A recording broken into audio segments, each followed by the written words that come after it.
Hello and welcome to another Demon 212 PS Vita review. Today I'm going to be taking a look at Dead or Alive 5 Plus, which if you've never played it before, it's a fighting game slash beat 'em up, depends on what you prefer to call them. I prefer the latter. For those who don't know, this is pretty much a straight port, and it is therefore one of the most beautiful games on the Vita because it looks like it should be played on a console. There's a slight drop here and there in graphics, but it's very minimal. It's something that honestly I'm so amazed by how good it looks. It's unbelievable. There's also only one new extra really that's worth mentioning, that's worth buying the game for, and even then I can't stand it. I've just seen some reviewers praise it and some say it's terrible, and I'm again in the latter category. At the start though, you've got story mode, which is just an awesome story mode. It's pretty much one of the reasons to buy the D.O.A fighting games. You've then got fight, which when you go into there, you've got versus, arcade, time attack and survival, which they're pretty self-explanatory, and I'll probably just be sticking to versus. You've then got training plus, which is a better training mode. It teaches you how to play the game better than on the PlayStation 3. It's not really anything wow worthy or anything, but it's good for beginners, and as far as I'm aware that is exclusive to this version. You've then got touch fight, which is the real new exclusive feature, the fact that you can play with a touch screen. I'll show it off, but as I say, I can't stand it. You've then got online, you've then got extras, which is your non-fighting mode, so you can go into spectator, movies, things like that. You've then got options, which I'll go in a second. You can change background music now, where you can change for the music type for the stage and the character, and that's a quite nice little extra feature, but it's nothing wow-worthy. Option-wise, you've got game settings, controls, sound, online, language, and you can do your cross-save here. Game settings, the weirdest one that I've noticed, that I didn't really notice on the PlayStation 3 when I did the review. I actually don't think it was there, and I haven't put the disc back in to check because I pretty much bought it on the Vita because I knew I'd play it more on the Vita. It's breast motion. This is one of the reasons why D.O.A gets a bad rep, the fact that it's very almost sexist, and the fact that people play it for the boobies and not for the fighting, whereas I played for the fighting, and it's things like that that almost make you die a little inside as a gamer when you think, I can't believe they've actually added that to the option screen. It really is, it made me cringe as much as when I played touch mode, which, to be fair, I might as well start with touch mode. One thing you'll notice in the menu, everything's unlocked from the get-go, because I've only just got this, to be fair. I've barely had it in the machine, and it's one of those that I've played it a lot on the PlayStation, and I knew I'd play it more on the Vita, but I've just not simply had the time to play it as much as I would have liked to have done so. But it's nice to have all the characters from the get-go, because it means that you don't have to work your arse off unlocking them all again. So for now, I suppose it doesn't really matter who I actually choose, because you're not going to see them. So I'll fight Hitomi, and I'll be La Mariposa, and basically it comes up your controls, your basic controls while it's loading, so very quickly you tap, flick up, and what they do. And it's, you get a first person's perspective to fight, which is weird from the get-go.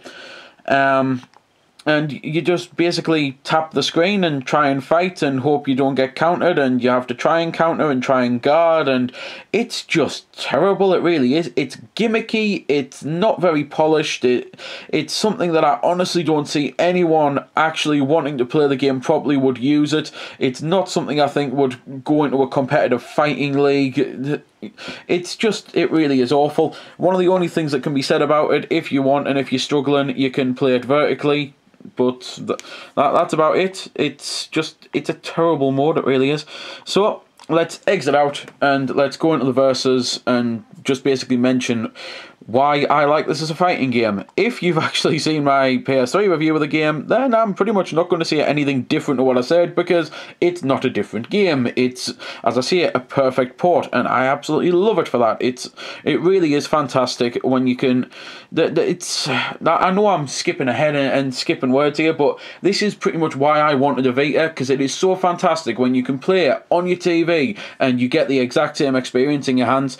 I love my 3DS, and I think the 3DS has got some unique, great games that can only be done on a handheld, but I think the Vita's strength is definitely the fact that you've got some great, unique games for it. Granted, not as many as people would like, but the main joy is that you can play games that you'd play on your console, and I know at the moment a lot of them are just fighters, which is great for me because I absolutely love me fighters anyway, but it's just one of those things. It is so nice to be able to go from playing on a console to playing on a handheld and not feeling at a disadvantage. There's quite a lot of times when actually I'll feel at a disadvantage on the console because I think it's so much easier for me to play on the handheld, especially with something like PlayStation All-Stars.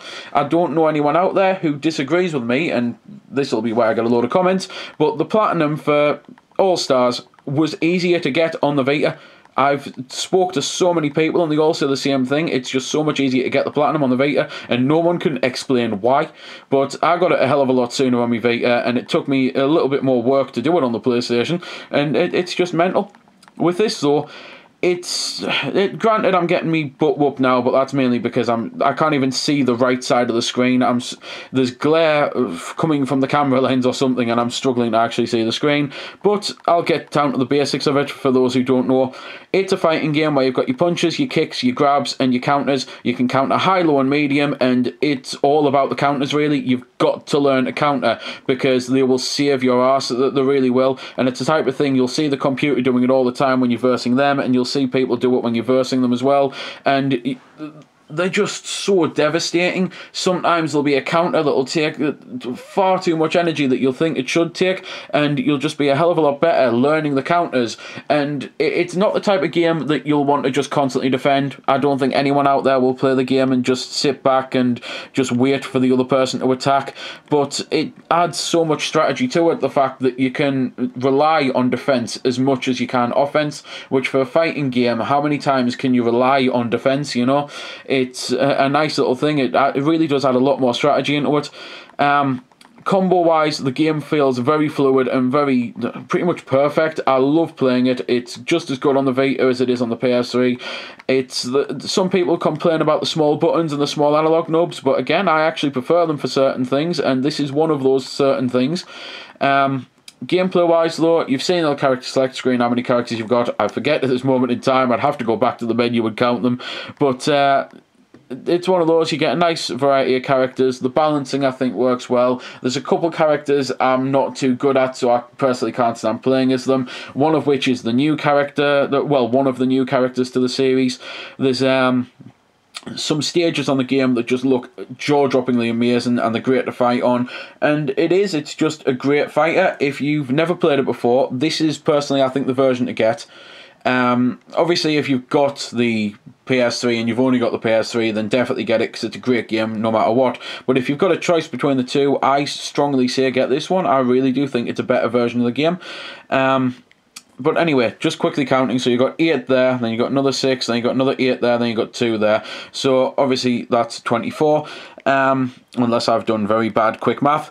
And it's just one of those things that the game feels like it's got enough content. Sometimes you can have a game and you can think, well, if it just had that one extra thing, or, I mean, hell, in the terms of the Gears of War review that you may have just seen that I've just done, that felt like it needed more than just that one little thing. It felt like it needed a whole more half of the game, I suppose.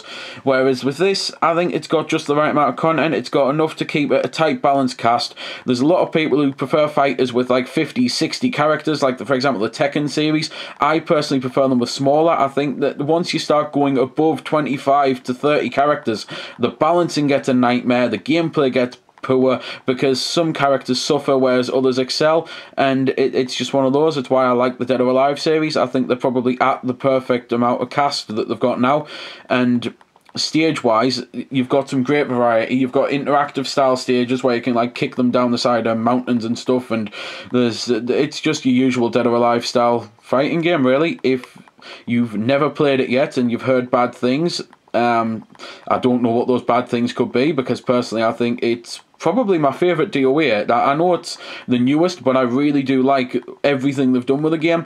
If you've never played a D.O.A. game before in your life, then I definitely think 5 is the place to start, because I think it's fantastic. And again, if you've got access to a Vita and a PS3, I see a Vita over PS3. So there we go then. That's been the review. I hope you found it helpful. I don't score the games because that's based purely on opinion, so instead I'll leave you to make your own mind up. So thanks for watching, and if you've got any questions about the game that I didn't answer in the vid or that hasn't been answered in the comments, then feel free to ask and I'll help if I can. Also, if you did find it helpful, don't forget to check out my channel because there's plenty more like this up there, and don't forget to subscribe because there'll be plenty more to come as well. So until next time, this has been Demon212, signing off.